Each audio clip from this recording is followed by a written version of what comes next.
We've grown 50%, but we are finding that as you grow, cash flow is a problem. As you grow, cash flow becomes a problem.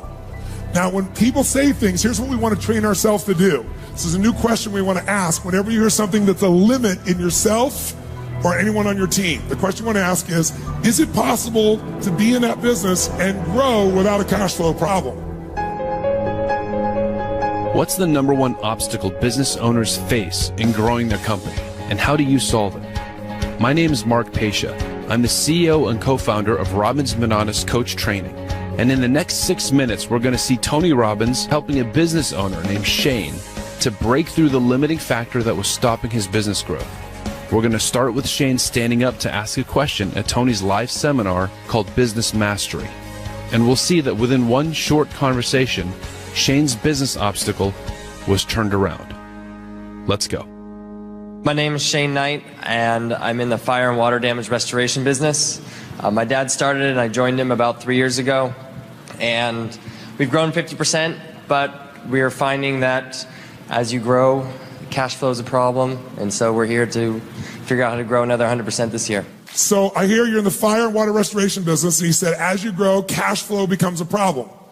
Now, when people say things, here's what we want to train ourselves to do. This is a new question we want to ask whenever you hear something that's a limit in yourself or anyone on your team. The question you want to ask is that really true? Because so much of what we accept is controlling and limiting us. Because as the business grows, then cash flow becomes a problem. Is that really true? Is it possible to be in that business and grow without a cash flow problem? One of the first things we want to uncover is, what is the chokehold on any business? It's always the owner's what? Psychology or skills. First challenge is, he already believes there's a limitation to the business, so there is. Now, by the way, there might be in his current structure, but there's no limitation to their growth. There's limitation because he's bought into it. You want to ask yourself, when someone says a limitation, a limiting belief, is that true? And then your brains will immediately say, of course it's true. You could say, really? You have all the information to know beyond a shadow of a doubt that if you keep growing, that you'll have less cash. Do you have all the information to know for sure that that's true? No. No. Then it's not true.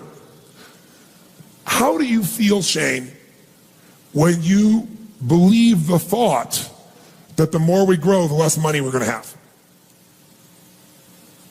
It's frustrating because you put so much work into it. Yes.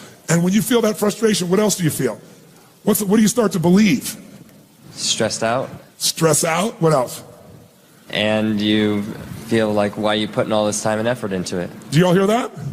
You feel stressed out? If he believes that the more we grow, the less cash we have, then it gets him frustrated. He feels a bit overwhelmed. He starts to stress out. He starts to think, why do I even put my energy into that? What will that do? It's going to kill the energy that would make this gladiator strong enough to win anything. Can he afford to have this drained out of him? Yes or no? In a competitive world we're in, yes or no? Pretty soon he's going to lose the driving force that makes him successful and makes his family successful. And why would I want to put more into something that's only going to include more failure?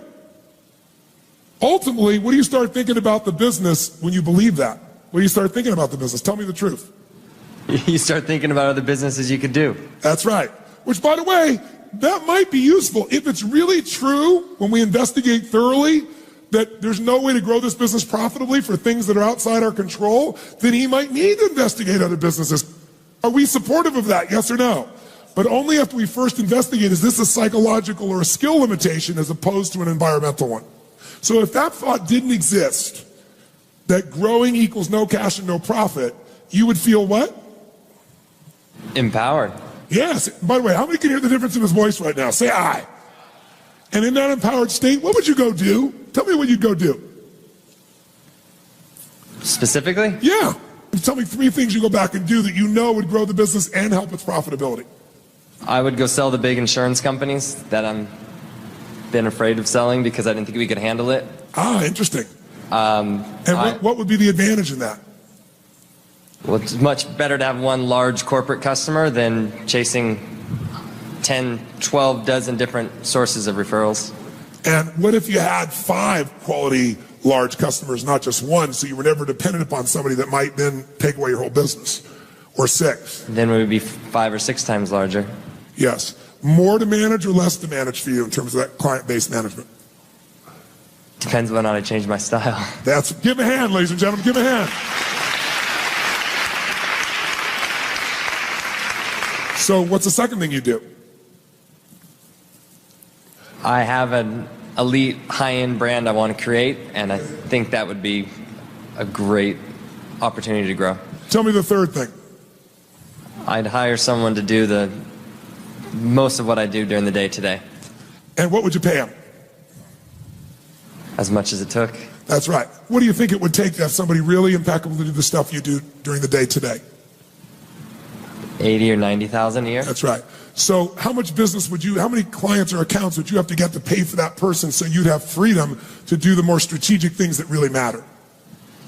300 grand a year, which is a third of a giant client. So a third. So you could go get one client and be free forever, and that's all it would take.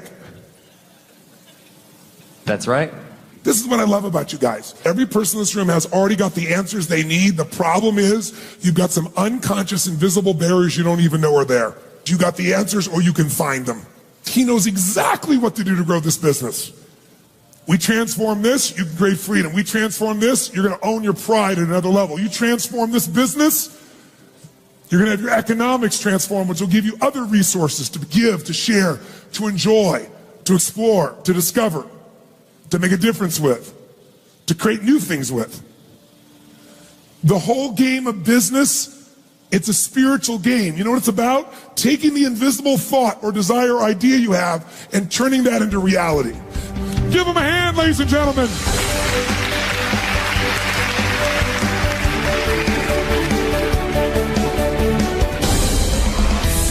So you can see a short conversation took Shane from feeling it was impossible to grow without losing cash flow to having a solid way to grow his business by 500%. So how did we get there?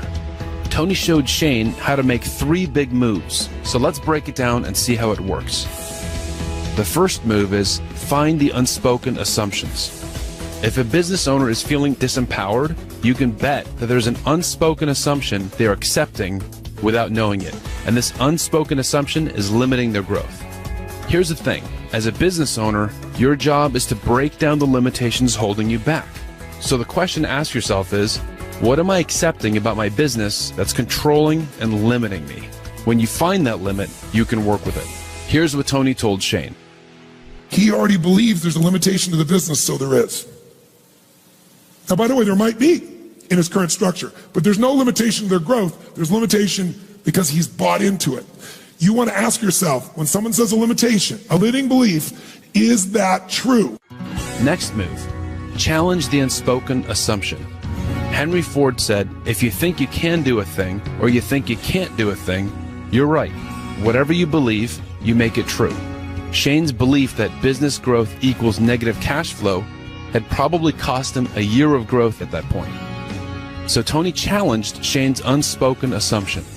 Of all the information to know beyond a shadow of a doubt that if you keep growing, that you'll have less cash. Do you have all the information to know for sure that that's true?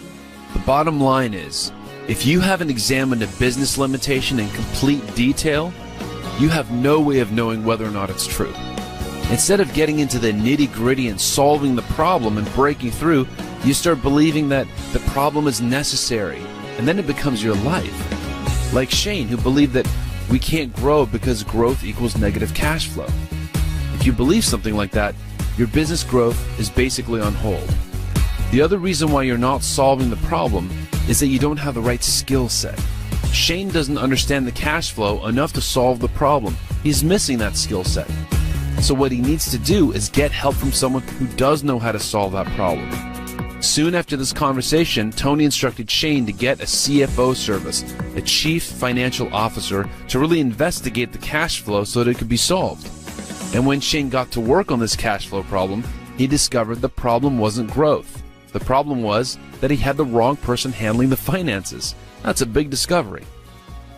Move number 3, break through the limiting emotion. When Shane first mentioned the cash flow problem, you could see from his body language and his voice that he's developed an emotional hesitation about it, a fear. I mean, does he look energetic and strong here, or does he look shy and kind of embarrassed? And that's not a judgment, that's just a pattern. We all have it to some degree. For Shane, this is his particular personal emotional limit that's stopping him, so that needs to change. Tony asked Shane this question.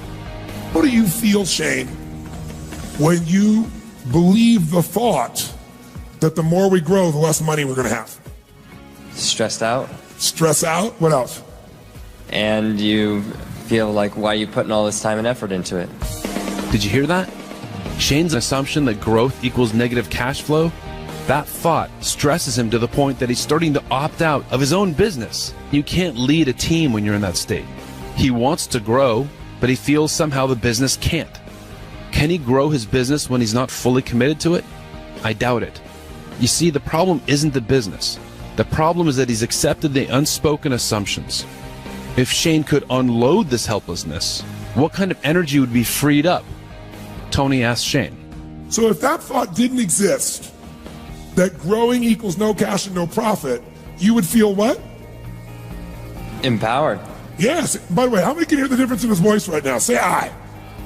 And in that empowered state, what would you go do? Tell me what you'd go do. So this is a great question to ask anyone who's been emotionally stuck.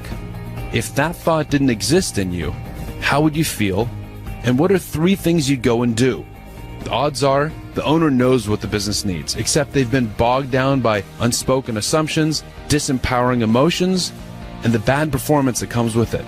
When Tony asked this question, Shane knew exactly what to say.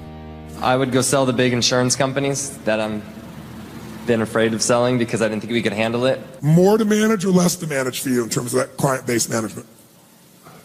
Depends whether or not I change my style. Give him a hand, ladies and gentlemen, give him a hand.